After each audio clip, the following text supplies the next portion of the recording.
All right, this video is on solving linear equations. This is a continuation from the other video that's called the intro to solving linear equations. So we're picking up here with 2x plus 3 equal to 17. So to solve for this equation, first thing we do is subtract 3 from both sides. That'll give us, well, these 3's will cancel. That'll leave us with 2x equal to 14. Divide by 2. Solution is x equal to 7. Next one, if we have 7 plus 3 equal to 2 times the quantity of p minus 3, first step, or one of the first steps we can make is to distribute the 2 to each term in the parentheses. Also, we can add the 7 and the 3 on the left side of the equation. So that would be 10 equal to 2p minus 6. Then from there, add 6 to both sides. 16 equal to 2p. Then divide by 2. 8 is equal to p. Next one, 9 minus the quantity of x minus 3 plus 4x equal to 4x minus 5 times the quantity of x plus 2 minus 6. So we can distribute the negative here. Just remember that negative has to be distributed to each term in the parentheses. And also we wouldn't distribute 5, but we're distributing negative 5 into each term in the parentheses. So that'll leave me with 9 minus x plus 3 plus 4x equal to 4x minus 5x minus 10 minus 6. Then I will simplify on each side of my equation first before I move anything across the equal sign. So I will go ahead and add my like terms. 9 plus 3 is 12. Negative x and positive 4x is a positive 3x. Then on the right side of the equation, 4x minus 5x is negative 1x. Negative 10 and negative 6 is negative 16. Then from there, I want to get all of my terms without x on one side, all of my terms without, with x to the other side. So subtracting 12 from both sides. They'll cancel out on the left, leaving me with 3x equal to negative x minus 28. Add x to both sides. That'll leave me with 4x equal to negative 28. Now divide by 4. X is equal to negative 7. All right. Here's another one. We have 2 times the quantity of x minus 3 minus 17 equal to 13 minus 3 times the quantity of x plus 2. Distribute 2 and distribute negative 3. That'll be 2x minus 6 minus 17 equal to 13 minus 3x minus 6. Combine your like terms on each side of the equation. So on the left side, I'm going to combine negative 6 and negative 17, which is negative 23. On the right side, 13 minus 6 is 7. Then from there, I'm going to move my 23 to the right side by adding it to both sides. That cancels out on the left, leaving me with 2x equal to 30. That's 7 plus 23 gave me 30 minus 3x. Now I need to take my x term to the left side. So I add 3x to both sides. That'll leave me with 5x equal to 30.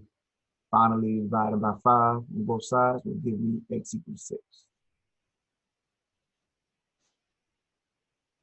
All right, here we have fractions. So whenever we're dealing with fractions, we're dealing with fractions in your equation, you can handle it one of two ways. Either you can go ahead and solve the equation with the fractions involved, or you can do what we call clearing out your fractions. So the steps to clearing out your fractions, first thing you do is find the LCD, the least common denominator of the whole equation. So you're looking at 6, 4, and 3, and you're asking yourself, what is the smallest number that each one of those terms could, or each one of those numbers could divide into evenly? And that would be 12. 6, 4, and 3 can divide into 12 evenly. And let's say you didn't see 12, let's say you saw 24. It doesn't necessarily always have to be the least common denominator, but that's the smallest number that you could deal with and be successful. But at least if all of those numbers can divide into it evenly, you still be okay. So even if you had 24 or 48, as long as 6, 4, and 3 can divide into it evenly, you still be safe. You just will be dealing with larger numbers. So my LCD is 12. Now I'm going to multiply each number, or each numerator, excuse me, by 12. Notice I'm not multiplying top and bottom by 12, multiplying each numerator by 12. I remember I want to get rid of my denominators. So multiply each numerator by 12. Then you're going to simplify. Each denominator should be able to divide into that 12. That's why we chose that number. Because 6, 4, and 3 can divide into the 12. So 6 goes into 12, leave you with 2. 4 goes into 12, leave you with 3. 3 goes into 12, leave you with 4. Now from there, you can simplify further. 2 times the 5x is 10x. 3 times the 3 is 9. 4 times 1 is 4. So it leaves us with 10x minus 9 equal to 4. From there, we can solve our regular equation. Now our denominators are gone. So we'll add 9 to both sides. 10x equals 13. Then divide by 10. That will be 13 over 10 as our solution.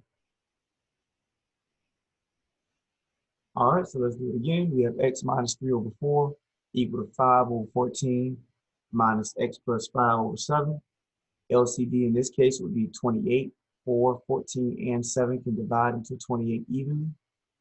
So you multiply each numerator by the 28. 4 goes into 28, leaves you with 7. 14 goes into 28, leaves you with 2. 7 goes into 28, leaves you with 4. So before I do my distribution, I'm left with 7 times x minus 3, which was what was left in the numerator. 2 times 5 is 10, and then minus 4 times x plus 5. Now I do my distribution to go ahead and solve. That's 7x minus 21 equal to 10 minus 4x minus 20. Now I'm going to take my x terms to the left side by adding 4x to both sides. 4x cancels on the right. 7x and 4x will give me 11x. Now add 21 to both sides. 21 and negative 10 will give you 11. So now you have 11x equal to 11. Divide both sides by 11. X is equal to 1 as your solution. And don't forget, anytime you have a solution, if you want to check to make sure that is correct, you can always plug it back into your original equation, and it should create a true statement. All right, the last few examples for linear equations, solving linear equations, are special situations. In this first one, we have 2 times the quantity of x plus 1 equal to 2x plus 3. So we go ahead and distribute. That'll be 2x plus 2 equal to 2x plus 3. Now, once again, your goal should be to get all of your terms with x on one side, all the terms without x on the other.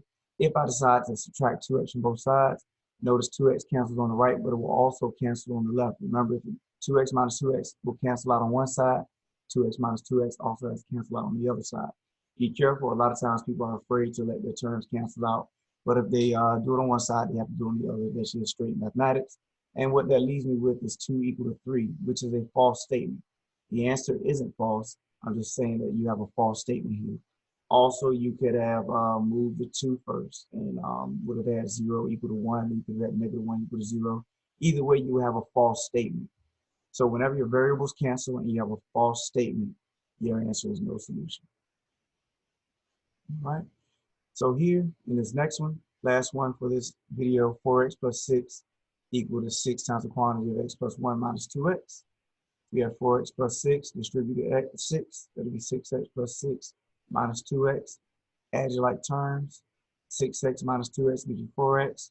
If you subtract 4x from both sides, that'll leave you with 6 equal to 6, which is a true statement. Or you could have had 0 equal to 0. Either way, once again, you have a true statement. So when your variables cancel, you have a true statement. Your answer is all real numbers. So in this case, this first case over here, there is no value that you could plug in for x to make that a true statement. In this second example, no matter what value you plug in for x, it will always be a true statement. All right, let me know if you have any questions.